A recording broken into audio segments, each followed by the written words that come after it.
नमस्कार दोस्त, स्वागत है आपका फार्मेसी चैनल में। आज का अपना टॉपिक है एवोल्यूशन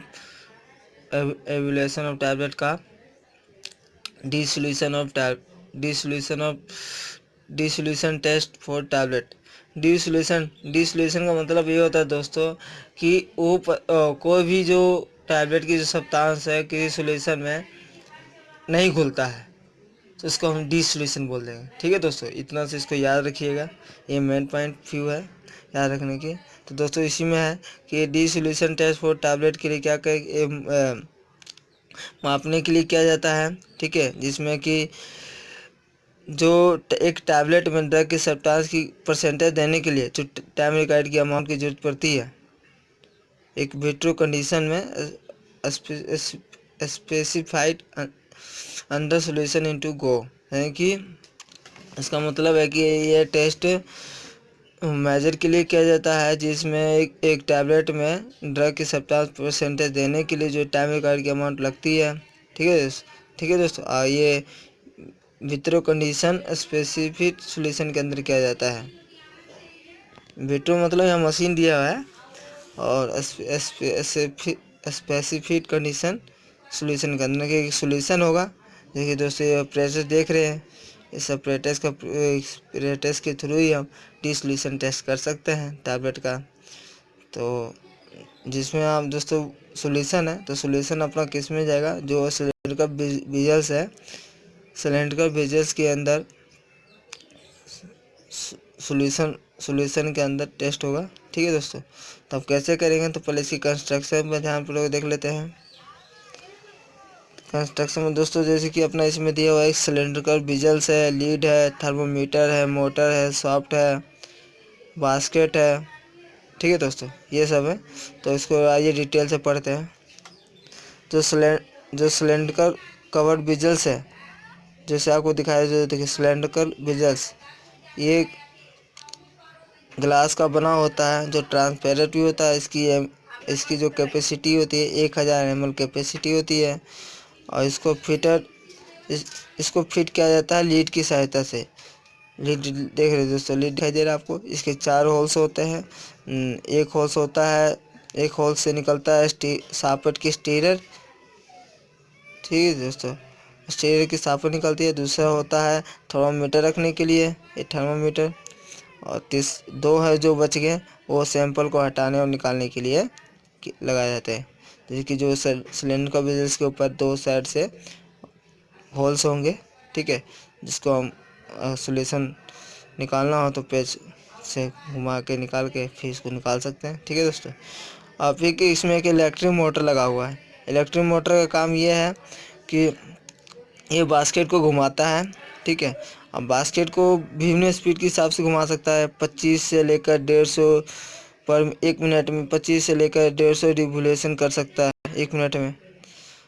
और सॉफ्टवेयर इसको इसलिए एडजस्ट किया जाता है, सॉफ्टवेयर इसके बगल में ही होता है, वो इसलिए एडजस्ट किया जाता है कि जो बास्केट को घुमाने में मदद करता है बिल्कुल स्मूथली और बिना किसी दिक्कत के। ठीक है दोस्तों, और एक सिलेंड्रिकल जो स्टेनलेस स्टील बास्केट है, जो बास्केट है वो सिलेंड्रिकल उसको जो उसके ऊपर बास्केट के ऊपर जो सिलेंड्रिकल जैसा है वो स्टेनलेस स्टील का बना होता है। और जो बास्केट है अपना, उसमें ओवन वायर क्लॉथ होता है जिसका ऑपरेटर्स का जो साइज है अपर्चर 425 माइक्रोमीटर है। डाइल्यूट एसिड का प्रयोग करते हुए बास्केट है वो भी गोल्ड कोटेड हो जाता है, गोल्ड के साथ कोटेड हो जाता है। और बास्केट के जो ऊपर है दोस्तों अटैच है, उसको डिस्क कहते हैं। ड्राइविंग सॉफ्टवेयर मतलब जो घुमाने में बताया था, जो बगल में होता है, जो जैसे कि उसको इधर उधर कुछ ज़्यादा घूमने नहीं देता, एक ही सिद्धांत पे घूमने देता है। ठीक है दोस्तों, अब मान लीजिए कि ये अपना था जब बेजल्स को दोबारा जो बेजल्स का प्रयोग हम सैंपल निकालने में प्रयोग करते हैं। जैसे हम बताए थे जो 2 होल्स जो बचे हुए हैं वो सैंपल उसके थ्रू उस पेज को खोल दिया जाए, बेजल्स को निकाल बेजल के अंदर जो सोल्यूशन है उसको निकाल दिया जाता है। ठीक है, और जो दोस्तों सोल्यूशन का जो तापमान होता है 37 डिग्री सेल्सियस 0.5 होता है। और बिल्कुल वाटर के ऊपर वेजल्स को अच्छी तरह वाटर बाथ में मेंटेन किया जाता है 70 डिग्री सेल्सियस ±0.5। अब याद रखिए जो अपने डिसइंटीग्रेशन टेस्ट में देखे थे उसमें 37 डिग्री सेल्सियस ±2 था, इसमें 0.5 है। ठीक है दोस्तों, तो ध्यान रखिएगा, ये मेन पॉइंट है। अब दोस्तों और इसका मेथड क्या है कि पहले हम 1000 ml वाटर लेंगे जिसका तापमान 36.5 डिग्री सेल्सियस से लेकर 37.5 डिग्री सेल्सियस तक होना चाहिए, और इसमें कोई और दूसरा डिजॉल्व नहीं होना चाहिए, यानी कि जो वाटर होना चाहिए बिल्कुल वाटर ही होना चाहिए, बिल्कुल शुद्ध वाटर होना चाहिए, उसमें कोई अदर कोई डिजॉल्व नहीं होना चाहिए। वेजल्स के अंदर रख लेंगे। फिर इसके बाद दोस्तों हम जो टैबलेट को 5, 6, 10 जो भी एक स्पेसिफिक नंबर के हिसाब से टैबलेट को इसके अंदर रख देंगे, ड्राई बास्केट के अंदर। वेजल्स के अंदर नहीं रखना, वेजल्स के अंदर तो वाटर रखाया हुआ है, और बास्केट के अंदर हम रखेंगे टैबलेट। और फिर ऑपरेटर्स को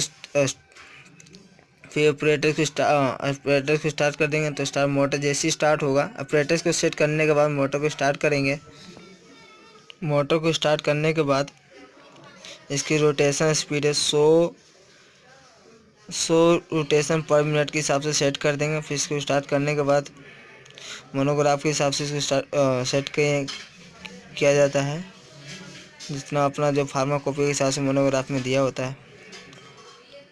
फिर 45 मिनट के बाद इस सॉल्यूशन को निकाल दिया जाता है। सॉल्यूशन को जो सॉल्यूशन है वेजल्स के अंदर उसको निकाल दिया जाता है 45 मिनट के बाद। फिर देखेंगे कि जो इसको फिर फिल्टर करेंगे। फिर एक्टिव इंग्रेडिएंट्स की जो अमाउंट है, फिल्टर करने के बाद जो एक्टिव इंग्रेडिएंट्स की अमाउंट है जो प्रेजेंट होता है इसमें सॉल्यूशन में, उसको नोट करेंगे। ठीक, वो तो फिल्टर कर दिए हैं तो सॉल्यूशन अपना नीचे हुई तो बची हुई है अमाउंट, उसको मोनोग्राफ के हिसाब से मैच करेंगे। अगर इसको रिपीट कंप्लीट 4 टाइम किया जाता है। टैबलेट को तभी पास करते हैं कि अगर 5 टैबलेट है, 5 टैबलेट में से हर एक का जो एक्टिव इंग्रेडिएंट्स की अमाउंट है सॉल्यूशन में अगर 70% से कम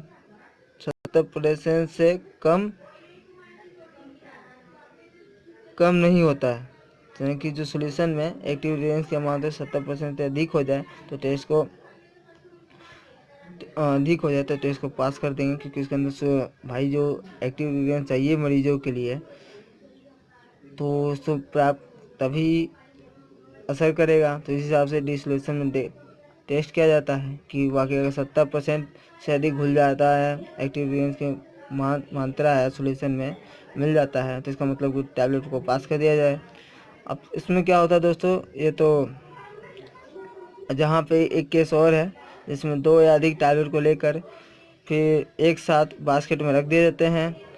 फिर 5 रेप्लिकेट टेस्ट होता है। 5 रेप्लिकेट टेस्ट मतलब 5 डुप्लीकेट टेस्ट के लिए देखिए 2 या 2 से अधिक टैबलेट को एक साथ बास्केट में रखने के लिए करने के बाद और किसके लिए रखते हैं, देखिए जो 5 डुप्लीकेट टेस्ट तैयार करेंगे। ठीक है दोस्तों, इसमें क्या होता है अगर सॉल्यूशन में एक्टिव इंग्रेडिएंट्स की जो अमाउंट है पर टैबलेट की और एक test should no be less than 70%, यानी कि 70% से कम नहीं होनी चाहिए। ठीक है, जो बताई गई अमाउंट है, स्टेटेड अमाउंट का मतलब जो बताई गई अमाउंट है। ठीक है, तो मोनोग्राफ में जो दिया जाता है स्पेसिफिक, इसको नो रीटेस्टिंग दोबारा रीटेस्टिंग के लिए अलाउ नहीं किया जाता है। ठीक है दोस्तों, नमस्कार दोस्तों, धन्यवाद देखने के लिए वीडियो।